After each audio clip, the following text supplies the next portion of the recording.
Hey guys, what's going on? It's Eli back with another review video, and for this one, gonna be reviewing the episode from Season 4 of Star Wars Rebels, and that is A World Between Worlds. And yeah, this was a pretty good episode,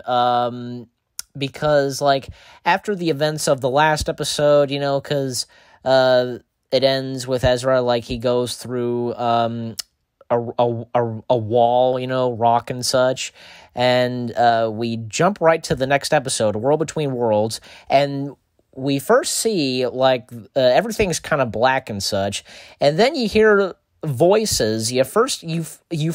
Yoda, and then Obi-Wan, Qui-Gon Jinn, Yoda, Ahsoka, old Ben Kenobi, Kanan, and then boom, Ezra pops out, he comes through like a portal, and boom, he's there in the world between worlds, and, through time and space, and with different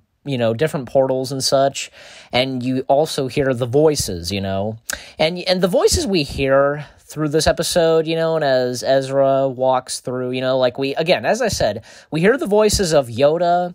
Obi-Wan, Qui-Gon Jinn, Ahsoka, Ben Kenobi / Old Ben, Kanan. We also hear, Maz, and the two characters from Rogue One, Rey, Kylo, and we also hear the father and the daughter, and we hear Poe and Princess Leia when she says her famous line, one of her famous lines, "Help me, Obi-Wan Kenobi, you're my only hope." And we also hear Anakin Skywalker from the Clone Wars movie when, he says, "You would have never made it as Obi-Wan's Padawan," but I think you might make it as mine, so... Okay, and also in the episode we have Minister Varys Hydan, and yeah, he's pretty good, and especially when he's voiced by Malcolm McDowell, and that's really cool because Malcolm McDowell, aka Alex DeLarge from A Clockwork Orange in Star Wars, that's really cool,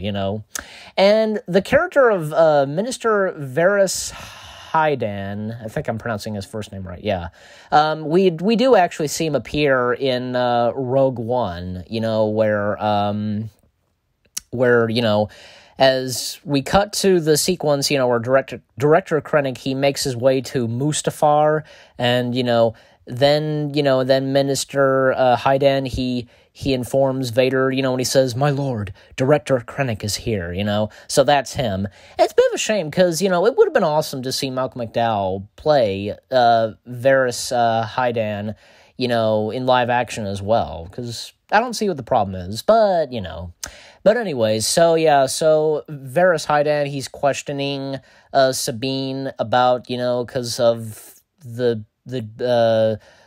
drawings and such, with the father, son, and daughter, and that they're positioned a bit different, they're kind of a bit different, they're positioned different, like the way the father is, and the son, and the daughter,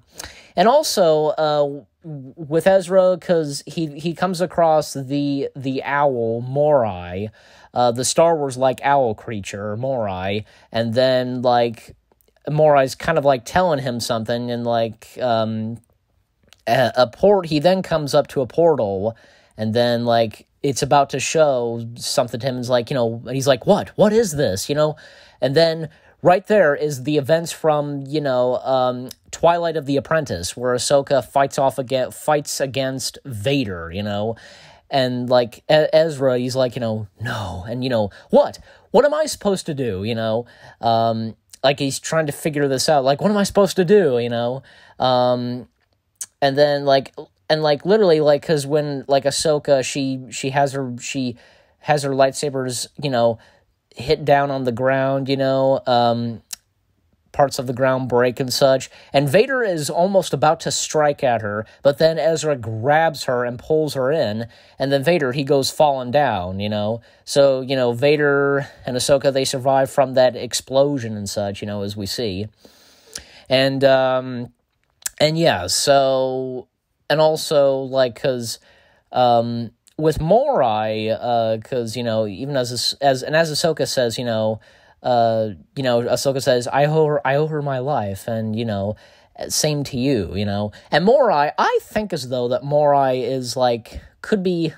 the in some ways the daughter, taking the form of the creature like owl. You know what I'm saying? That could be the case. But also, what's really cool in that episode is that we get the appearance of Palpatine once again, because he appeared in the last episode, and after we heard his voice in, Escape from Lothal, the season 2 premiere,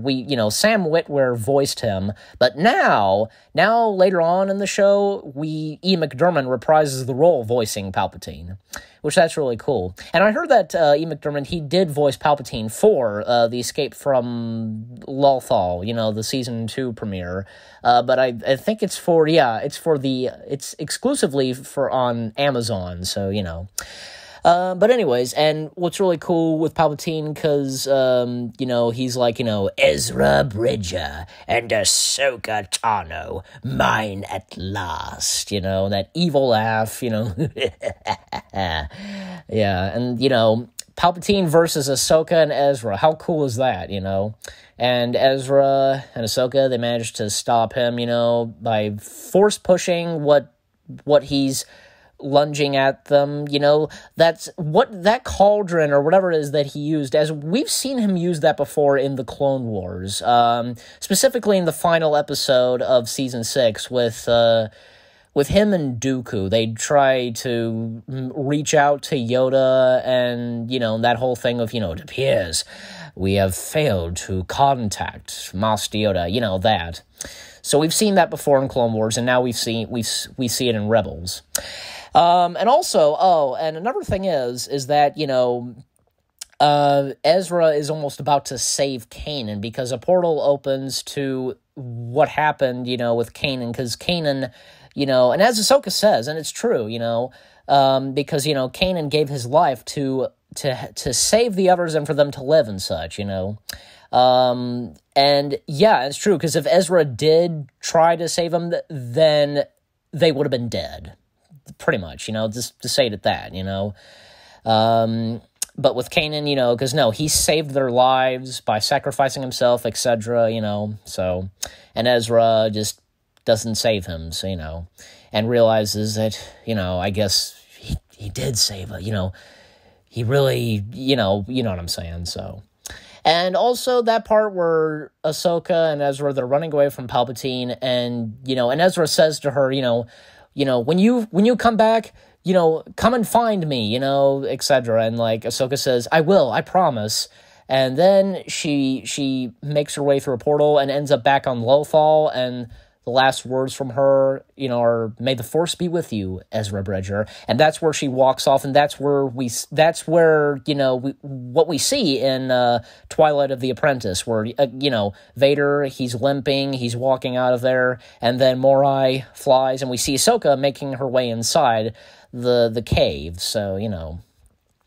And so, Ezra, he manages to make his way out of there, and, catch up with Hera, Zeb, and Sabine, and then,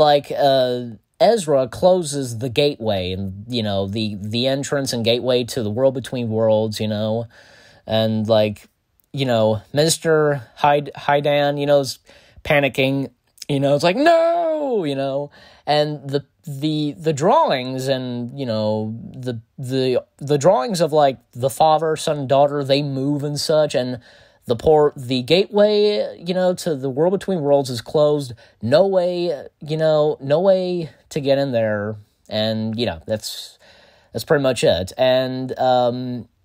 what's kind of funny is I noticed that, because, Hydan, what happened to him? He kind of, did he tumble or something? Because there's this big bright light and he kind of tripped or something he didn't get killed, because we do see him in Rogue One, so yeah, because I thought I'd throw that out, because I remember seeing that, so, but also, at the end of the episode, because they land and make their way on the same planet where they were, Ezra, Kanan, and Ahsoka, they were in Twilight of the Apprentice, and Ezra and Hera talk a bit, and like Hera saying, like Kanan's really gone, and like Ezra says he is, and as Hera walks off, like Ezra sees a wolf way off in the distance, and it's supposed to be, I think it's pretty obvious it's supposed to be Kanan taking the form of the wolf, I guess you can say, I don't know, like he's right there and as a wolf and saying goodbye to Ezra, so, and then boom, the episode ends as Ezra walks, boom, the logo shows and the credits roll. And I gotta say, not Twilight of the Princess, A World Between Worlds, it is a really good episode. And yeah, and with everything that goes on, and with that scene with Ahsoka and Ezra facing off against Palpatine, and with Malcolm McDowell voicing Minister Various Hydan. Yeah, I think I said that right. It's really cool. Everything in that episode is freaking awesome. It's a really good episode. And you guys let me know what you think of A World Between Worlds. Because again, for me, I enjoy it. It's a really good episode. So anyway, so if that said, hope you enjoyed this review video. More new review videos coming your way. They're going to be awesome. Keep looking forward. And I'll see you guys in the next video/review video. Take care, peace out, and may the Force be with you.